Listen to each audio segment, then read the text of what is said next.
शिरूरचे माजी खासदार आणि शिंदे गटाचे नेते शिवाजीराव आढळराव पाटील यांची पुण्यात म्हाडाच्या अध्यक्षपदी नियुक्ती करण्यात आली आहे आणि या नियुक्तीनंतर शिवाजीराव पाटलांना शिरूरच्या उमेदवारीवर पाणी सोडावं लागणार असल्याची चर्चा आहे।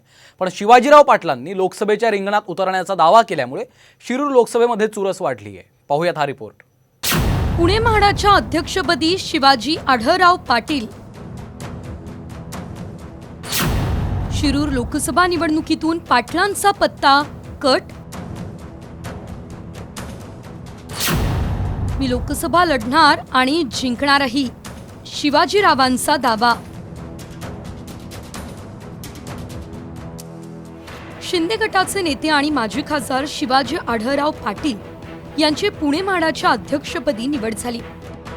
या निवडीनंतर शिवाजीराव यांची म्हाडाच्या अध्यक्षपदावर वळवण करून लोकसभेचा पत्ता कट केल्याची चर्चा आहे। पण शिवाजीराव पाटील यांनी निवडणूक लढणारच असा दावा केला, त्यामुळे शिरूरच्या मैदानात चुरस वाढली आहे। लोकसभा निवडणूक आणि हे म्हाडाची नेमणूक याच्यात काही दुरान्वये एकमेकाशी संबंध नाही। हे 1-1.5 वर्षापूर्वी ठरलं होतं, काहीतरी प्रोटोकॉल म्हणून मुख्यमंत्र्यांनी जबाबदारी द्यावी असं आमची चर्चा झाली होती, परंतु त्याला वेळ झाला। योगायोगानं आता काही नेमणुका व्हायला लागल्या म्हणून मुख्यमंत्र्यांनी तर आठवण करून ती नेमणूक केलेली आहे आणि लोकसभा ही लढणारच आहे। काही लोकांनी तसा लोकसभेच्या ऐवजी असं काही नाही। मी 5 वर्ष खासदारपद नसताना हजारो कोटी रुपयाची कामं केली आहेत, दिवस रात्र फिरतोय, त्यामुळे तसा काही अडचण नाही। शिरूरमध्ये 2 टर्म खासदार राहिलेल्या शिवाजीराव पाटलांचा चांगलाच दबदबा आहे, पण राष्ट्रवादीच्या अमोल कोल्हे यांनी शिवाजीराव पाटलांचा पराभव केला। राष्ट्रवादीमधील फुटीनंतर आता अजित पवार यांनी अमोल कोल्हेंनाच पाडण्याचं चॅलेंज दिलं।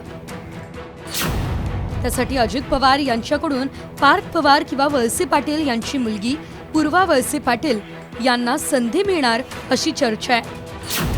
त्यामुळे शिरूर लोकसभेची उमेदवारी मिळवण्यासाठी शिंदे गट आणि अजित पवार गटात चढाओढ सुरू झाली आहे।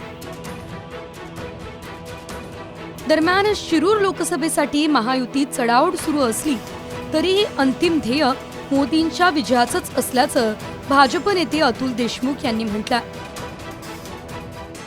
शिरूर लोकसभेमध्ये महायुतीमध्ये धुसफूस आहे, पण भारतीय जनता पक्षामध्ये कुठेही धुसफूस नाही आणि थोडीफार धुसफूस जरी असेल तर ती समन्वयाच्या माध्यमातून पुढच्या काळामध्ये ती काढली जाईल।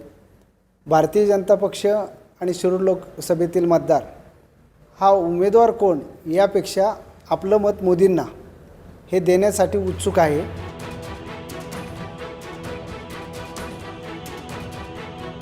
तर दुसरीकडे अमोल कोल्हे यांच्या विजयासाठी स्वतः शरद पवार शिरूरच्या मैदानात उतरलेत। शिरूरमध्ये शरद पवार सलग 3ऱ्यांदा सभा घेत आहेत। अजित पवार यांच्या विरोधात शरद पवार शिरूरच्या मैदानात उतरलेत, त्यामुळे अमोल कोल्हेंनी देखील सुटकेचा निश्वास सोडलाय। आणि माझ्यासारख्या कोणतीही राजकीय पार्श्वभूमी नसलेल्या सर्वसामान्य कुटुंबातल्या एका व्यक्तीच्या पाठीमागे आदरणीय शरदचंद्रजी पवार साहेबांच्या रूपानं जो सह्याद्री उभा राहतो, यामुळे खरोखर ही भावना शब्दांपलीकडची आहे आणि या सभेसाठी इतरांइतकाच मी स्वतः सुद्धा उत्सुक आहे। शिरूर लोकसभा मतदारसंघात अजित पवार गटाची चांगली ताकद आहे। शिरूर, जुन्नर, आंबेगाव, खेड, आळंदी, हडपसर आणि भोसरी या 6 विधानसभांचा समावेश होतो। यापैकी भोसरी मतदारसंघ भाजपकडे आणि शिरूर विधानसभा शरद पवार गटाच्या अशोक पवार यांच्या ताब्यात आहे। उर्वरित 4ही विधानसभा मतदारसंघांमध्ये अजित पवार समर्थक आमदार आहेत। त्यामुळे आगामी लोकसभा निवडणुकीत अजित पवार यांचा शब्द अंतिम ठरण्याची शक्यता दिसते। आज इथून जे माजी लोकसभा सदस्य होते इथून त्यांना काहीतरी पद मिळालं वाटतं, मी ते काही लढत नाही, आता काय टेन्शन नाही, तसंही टेन्शन नव्हतं। आता कोण नवीन येते काय माहिती, आमच्याच कुटुंबातलं एखादं नको याला अजून। त्यामुळे एकीकडे अजित पवार अमोल कोल्हे यांना पाडण्यासाठी तयारीला लागल्यात, तर दुसरीकडे शिवाजीराव पाटीलही निवडणुकीची तयारी करतायत। त्यामुळे म्हाडा अध्यक्षपदावर नियुक्ती करून शिवाजीराव पाटलांची खरंच बोडवण होणार का, हे पाहणं आता महत्त्वाचं ठरेल। रोहिदास गाडगे, साम टीव्ही न्यूज, शिरूर।